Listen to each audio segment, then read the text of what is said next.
ಚಿಕ್ಕಬಳ್ಳಾಪುರದ ಸರ್ಕಾರಿ ಪದವಿ ಪೂರ್ವ ಕಾಲೇಜು ಆವರಣದಲ್ಲಿ ಕರ್ನಾಟಕ ರಾಜ್ಯ ಪದವಿ ಪೂರ್ವ ಉಪನ್ಯಾಸಕರ ಸಂಘದ 2026-2031 ಅವಧಿಗೆ ನಡೆದ ಚುನಾವಣೆಯಲ್ಲಿ ಅಧ್ಯಕ್ಷರಾಗಿ ಡಾಕ್ಟರ್ ಸಿ ಶಂಕರಪ್ಪ ಹಾಗೂ ಪ್ರಧಾನ ಕಾರ್ಯದರ್ಶಿಯಾಗಿ ಮಧುಸೂದನ್ ಆಯ್ಕೆಯಾಗಿದ್ದಾರೆ. ಮತದಾನದಲ್ಲಿ ಉಪನ್ಯಾಸಕರು ಉತ್ಸಾಹದಿಂದ ಭಾಗವಹಿಸಿದರು.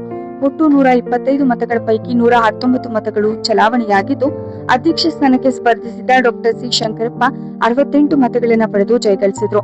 ಪ್ರಧಾನ ಕಾರ್ಯದರ್ಶಿ ಸ್ಥಾನಕ್ಕೆ ನಡೆದ ಸಭೆಯಲ್ಲಿ ಮಧುಸೂದನ್ 80 ಮತಗಳನ್ನು ಪಡೆದು ಗೆಲುವು ಸಾಧಿಸಿದರು.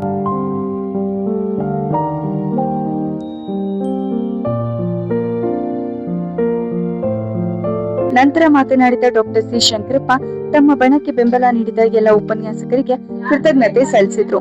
ನಿಯೋಜನೆ ಪದ್ಧತಿ, ಬಡ್ತಿ, ವರ್ಗಾವಣೆ, ಕಾರ್ಯದ ಒತ್ತಡ ಹಾಗೂ ಡಿಜಿಟಲ್ ಹಾಜರಾತಿ ಸೇರಿದಂತೆ ಉಪನ್ಯಾಸಕರ ವಿವಿಧ ಸಮಸ್ಯೆಗಳ ಪರಿಹಾರಕ್ಕೆ ಆದ್ಯತೆ ನೀಡುವುದಾಗಿ ಭರವಸೆ ನೀಡಿದರು. ಜಿಲ್ಲೆಯ ಪದವಿ ಪೂರ್ವ ಶಿಕ್ಷಣ ಫಲಿತಾಂಶ ಉತ್ತಮವಾಗಲು ಉಪನ್ಯಾಸಕರ ಸಮರ್ಪಿತ ಸೇವೆಯೇ ಕಾರಣ ಎಂದು ಅವರು ಮೆಚ್ಚುಗೆ ವ್ಯಕ್ತಪಡಿಸಿದರು. ವರದಿ ಸಲಾಹುದ್ದೀನ್, ಚಿಕ್ಕಬಳ್ಳಾಪುರ. ನನ್ನ ಹೆಸರು ಡಾಕ್ಟರ್ ಶಂಕರಪ್ಪ ಸಿ ಅಂತ ಹೇಳಿ ಗೌರ್ಮೆಂಟ್ PU ಕಾಲೇಜ್ ತೆರೇಸನದಲ್ಲಿ ಲೆಕ್ಚರರ್ ಆಗಿ ಪೊಲಿಟಿಕಲ್ ಸೈನ್ಸ್ ಲೆಕ್ಚರರ್ ವರ್ಕ್ ಮಾಡ್ತೀನಿ. ನಮ್ಮದು ಕರ್ನಾಟಕ ರಾಜ್ಯ ಪದವಿ ಪೂರ್ವ ಕಾಲೇಜುಗಳ ಉಪನ್ಯಾಸಕರ ಚುನಾವಣೆ 2026-31 ಅವಧಿಯ ಚುನಾವಣೆ ನಡೆಯಿತು. ಇದರಲ್ಲಿ ಜಿಲ್ಲಾ ಮತ್ತು ರಾಜ್ಯ ಮಟ್ಟದ ಪದಾಧಿಕಾರಿಗಳ ಚುನಾವಣೆ ನಡೆದದ್ದು. ಈ ಹಿಂದೆ ತಾಲೂಕು ಹಂತ, ಜಿಲ್ಲಾ ಮಟ್ಟ ಮತ್ತು ರಾಜ್ಯ ಮಟ್ಟದಲ್ಲಿ ಆಯ್ಕೆ ಆಗ್ತಿತ್ತು. ಆದರೆ ಈಗ ಬೈಲಾ ಬದಲಾವಣೆ ಮಾಡಿರೋದ್ರಿಂದ ಆ ಬೈಲಾ ಪ್ರಕಾರ ಜಿಲ್ಲಾ ಮಟ್ಟದ ನೇರ ಚುನಾವಣೆ ಇದೆ.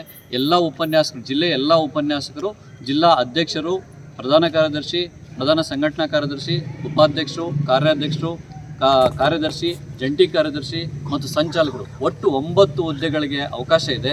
9 ಸ್ಥಾನಗಳಿಗೆ 9 ಸ್ಥಾನಗಳಲ್ಲಿ ಈಗಾಗಲೇ 7 ಸ್ಥಾನಗಳು ನಮ್ಮ ಗುಂಪಿನ ಸದಸ್ಯರು ಅವಿರೋಧವಾಗಿ ಆಯ್ಕೆಯಾಗಿದ್ದರು. ಇನ್ನು 2 ಸ್ಥಾನಕ್ಕೆ ಒಂದು ಚುನಾವಣೆ ನಡಿಬೇಕಾದ ಅನಿವಾರ್ಯ ಇತ್ತು. ಕಣದಲ್ಲಿ ನಮ್ಮ ಪ್ರತಿಸ್ಪರ್ಧಿಗಳಿದ್ದರು. ಆ ಚುನಾವಣೆ ಇವತ್ತು ಬೆಳಗ್ಗೆ 8:30ರಿಂದ 3 ಗಂಟೆವರೆಗೂ ನಡೆಯಿತು. 3:30 ನಂತರ ಚುನಾವಣಾ ಫಲಿತಾಂಶ ಎಣಿಕೆ ಕಾರ್ಯ ಆಗಿತ್ತು. ಈ ಕಾರ್ಯದಲ್ಲಿ ನಮ್ಮ ತಂಡದ ಇಬ್ಬರು, ನಾನು ಮತ್ತು ಅಧ್ಯಕ್ಷ ಮತ್ತು ಪ್ರಧಾನ ಕಾರ್ಯದರ್ಶಿ 2 ಸ್ಥಾನಗಳಿಗೆ ಚುನಾವಣೆ ನಡೆದದ್ದು. 2 ಸ್ಥಾನಗಳು ಕೂಡ ನಾವಿಬ್ಬರು ಆಯ್ಕೆಯಾಗಿರ್ತೀವಿ. ನಾನು ಅಧ್ಯಕ್ಷ ಸ್ಥಾನಕ್ಕೆ ಒಟ್ಟು 125 ಮತಗಳಲ್ಲಿ 68 ಮತಗಳನ್ನು ನಾನು ಪಡ್ಕೊಂಡಿರ್ತೀನಿ. ಹೆಸರು ಸರ್ ಡಾಕ್ಟರ್ ಶಂಕರಪ್ಪ ಸಿ.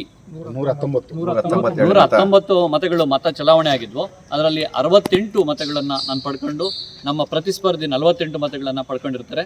ಹಾಗೆಯೇ ನಮ್ಮ ಪ್ರಧಾನ ಕಾರ್ಯದರ್ಶಿ ಮಧುಸೂದನ್ ಅಂತೇಳಿ ಮಧುಸೂದನ್ ಅವರು ಕೂಡ ಪ್ರಧಾನ ಕಾರ್ಯದರ್ಶಿ ಹುದ್ದೆ ಅವ್ರಿಗೂ ಪ್ರತಿಸ್ಪರ್ಧಿ ಇದ್ದರು. ಅವರು 80 ಮತಗಳನ್ನು 119 ಮತಗಳಲ್ಲಿ 80 ಮತಗಳನ್ನು ಅವ್ರು ಪಡ್ಕೊಂಡಿರ್ತಾರೆ. ಒಟ್ಟು ಇಡೀ ನಮ್ಮ 9 ಸದಸ್ಯರು, ನಮ್ಮ ತಂಡದ 9 ಸದಸ್ಯರು ಆಯ್ಕೆಯಾಗಿದ್ದು, ನಮ್ಮ ಎಲ್ಲರ ಆಯ್ಕೆಗೆ, ಗೆಲುವಿಗೆ ಇಡೀ ಚಿಕ್ಕಬಳ್ಳಾಪುರ ಜಿಲ್ಲೆಯ ಎಲ್ಲ ಸರ್ಕಾರಿ ಪದವಿ ಪೂರ್ವ ಕಾಲೇಜುಗಳ ಉಪನ್ಯಾಸಕರು ಮತ್ತು ಅನುದಾನಿತ ಪದವಿ ಪೂರ್ವ ಕಾಲೇಜುಗಳ ಉಪನ್ಯಾಸಕರು ನಮ್ಮ ಬೆಂಬಲಕ್ಕಾಗಿ ಶ್ರಮಿಸಿದ್ದಾರೆ. ಹಾಗಾಗಿ ಎಲ್ಲ ಉಪನ್ಯಾಸಕ ಬಂಧುಗಳಿಗೂ ಕೂಡ ನಾವು ನಮ್ಮ ಇಡೀ ತಂಡದ ಪರವಾಗಿ ಅನಂತ ಧನ್ಯವಾದಗಳನ್ನು ಹೇಳಲಿಕ್ಕೆ ಇಷ್ಟಪಡ್ತೀವಿ.